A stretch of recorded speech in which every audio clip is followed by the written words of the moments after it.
Au Congo, en 1998, la communauté internationale choisit de qualifier de guerre civile une agression venue de l'extérieur et qui n'est pas soutenue par les populations de l'Est. Elle refuse de s'interposer et convoque une conférence de paix dont les dés seront pipés. À Lusaka, en 1999, les rebelles congolais sont mis sur le même pied que les représentants du pouvoir central, ce qui permet de mettre en minorité l'indésirable Laurent Désiré Kabila. En outre, l'argument des droits de l'homme est habilement utilisé pour discréditer le vieux maquisard. Alors que l'on sait aujourd'hui, grâce au Mapping Report de l'ONU, que les massacres de réfugiés Hutus ont essentiellement été commis par des rebelles sous les ordres de l'armée rwandaise, ou par les commandos de Kagame lui-même, c'est à Kabila que l'on fait porter la responsabilité des tueries. Alors qu'à Lusaka, ses émissaires ont cédé aux pressions, Kabila se tourne alors vers la rue, où des manifestants dénoncent la capitulation. Il faudra attendre 2002 pour que la roue tourne. Auparavant, le 16 janvier 2001, le coriace président a été victime d'un assassinat dont les commanditaires sont toujours demeurés dans l'ombre. En Côte d'Ivoire, après que le général Gueye se soit brièvement emparé du pouvoir, des élections ont lieu en 2000, mais Alassane Ouattara, comme Henri Konan Bédier, sont empêchés de se présenter. Laurent Gbagbo, issu de l'opposition, l'emporte contre le général Gueye et, comme ce dernier, conteste le résultat du scrutin. Il recourt à ses militants qui descendent dans la rue. Gbagbo avoue lui-même que les conditions de cette élection étaient calamiteuses et promet un gouvernement d'union nationale.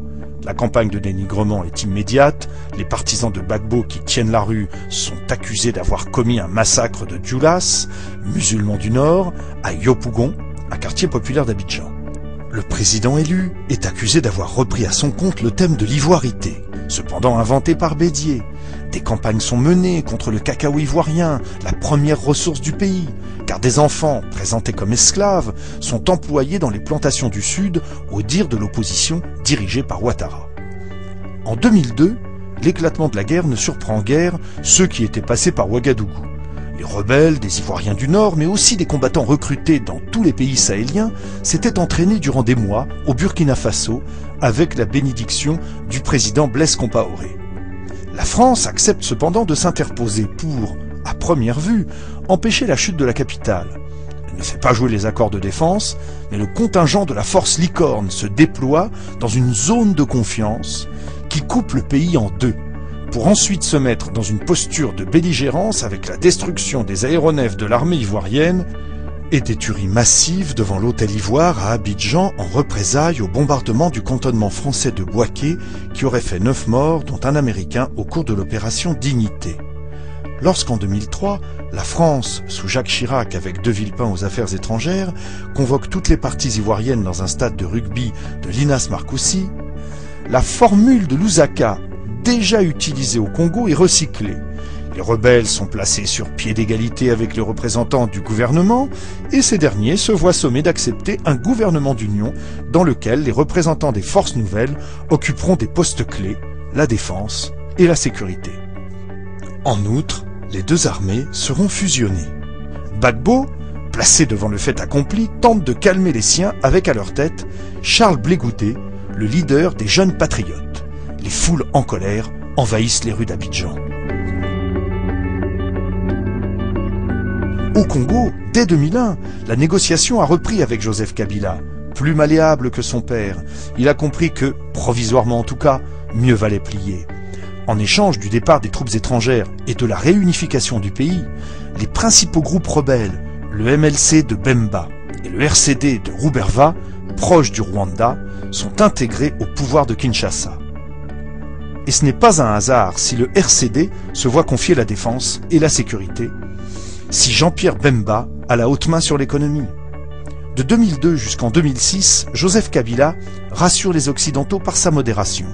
Il fait promulguer un code minier extrêmement ouvert aux investissements étrangers, promet de privatiser les entreprises publiques et donne tous les gages que lui demande le CIAT, Comité d'accompagnement de la transition, composé d'ambassadeurs étrangers. Il est récompensé de sa modération, non seulement par le vote des électeurs, 54%, mais aussi par le fait que son rival, Jean-Pierre Bemba, se retrouve entre les mains de la Cour pénale internationale, en outre les accords de paix prévoient l'intégration des forces rebelles au sein de l'armée gouvernementale avec l'appui de la communauté internationale.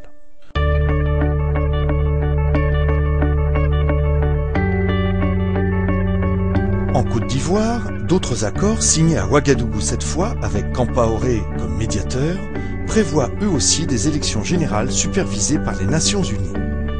Auparavant, les provinces du Nord, tenues par les rebelles, devraient être désarmées, les différentes armées intégrées ou démobilisées. En outre, Guillaume Soro, l'un des leaders de la rébellion, deviendra le premier ministre de Gbagbo. Ici aussi, les rebelles entrent au cœur du pouvoir. Au Congo, comme en Côte d'Ivoire, le volet militaire s'avère un échec. Dans le premier cas, l'intégration des divers groupes armés, basés sur le principe de l'impunité, introduira dans l'armée des militaires étrangers, ce qui privera Kabila du plus important des instruments de sa souveraineté, une armée fonctionnelle. En outre, l'Est du pays n'ayant pas été désarmé, des rébellions comme celle de Nkunda ou d'autres en gestation font peser sur Kinshasa une sorte d'épée de Damoclès. Dans le nord de la Côte d'Ivoire, les rebelles des forces nouvelles, qui n'avaient pas été désarmés et avaient gardé leur structure de commandement, ont été accusés d'intimider, de bastonner les électeurs et d'avoir violé ou tué des militants de la majorité présidentielle, ce qui permit au Conseil constitutionnel de mettre en cause la crédibilité du scrutin et d'annuler le vote dans plusieurs bureaux. Dès lors, débutera un scénario surréaliste dans ce pays de l'Afrique de l'Ouest, autrefois havre de paix et de progrès. Les secrets de la présidentielle ivoirienne laissent croire que l'élection n'était qu'un prétexte pour enfin faire partir du pouvoir l'indécrottable Laurent Gbagbo. Les observateurs, tant européens qu'africains, envoyés sur le terrain s'accordent à se contredire. Parmi ceux-ci, outre plusieurs ONG d'Afrique, l'ex-premier ministre du Togo, Joseph Kofigo, dénoncera, en même temps que le centre de commandement militaire intégré, des exactions de nature à entacher sérieusement la sincérité du scrutin dans le nord encore sous contrôle de la rébellion. Au terme de la mission, les observateurs de l'Union africaine ont fait les constats suivants. La mission a relevé avec regret des actes de violence graves, notamment des pertes en vies humaines, des atteintes à l'intégrité physique, des séquestrations, des intimidations, des tentatives d'enlèvement et de dégradation du matériel électoral. Autant d'éléments qui devraient faire l'objet d'une appréciation minutieuse de la part des organes compétents afin de déterminer leur impact sur le scrutin. En outre, la mission déplore l'ouverture tardive de certains bureaux de vote, le manque de stickers dans certains bureaux de vote, le climat relativement lourd aux alentours de certains lieux de vote. Enfin, la mission déplore la séquestration de 2 de ses observateurs et remercie les agents de l'ONUCI pour le dénouement heureux intervenu à temps. Les envoyés de l'Union européenne, eux, affirmeront le contraire après avoir préalablement reconnu des échauffourées, mais qu'ils estimeront par la suite sans incidence majeure sur le vote. Paris se dit très préoccupé devant la cacophonie qui en découlera et manifestera même son inquiétude face à l'incapacité de commissions électorales indépendantes à donner les résultats de l'élection, alors que seulement 25 minutes la séparaient du délai d'expiration ce mercredi 1er décembre à minuit.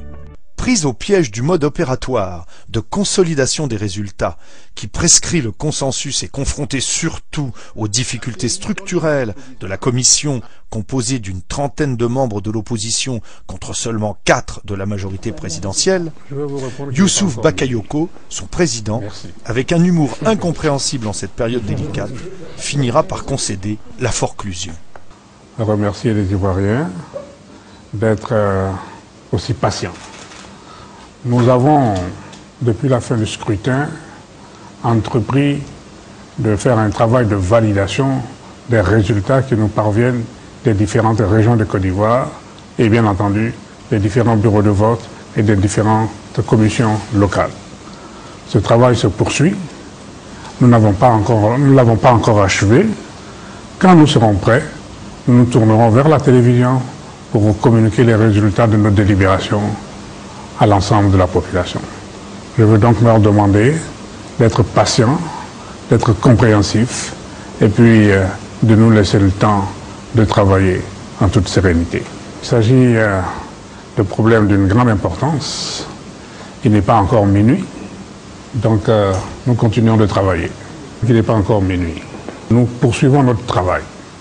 Cela signifie que nous n'avons communiqué, à l'heure où je vous parle, aucun résultat. Nous n'avons rien dit à qui que ce soit parce que nous n'avons pas achevé notre travail. Mais avant, l'Élysée tentera le tout pour le tout, demandant ce même mercredi à 23h45 à son ambassadeur à Abidjan, à la suite d'Alassane Ouattara, d'adresser un courrier au président de la commission électorale.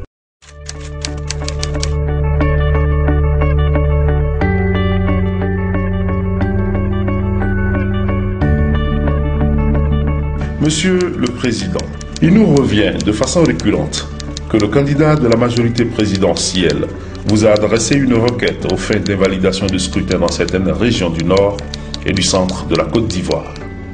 Or, au regard de la loi, il n'est pas de vos attributions d'invalider le scrutin, autrement nous vous aurions saisi en invalidation du scrutin dans les régions de l'Agnébi, du Haut-Sassandra, du Moyen-Comoé, du Fromager, de la Maraoué, des 18 montagnes, du Moyen-Cavali, des lagunes, pour les motifs ci-après.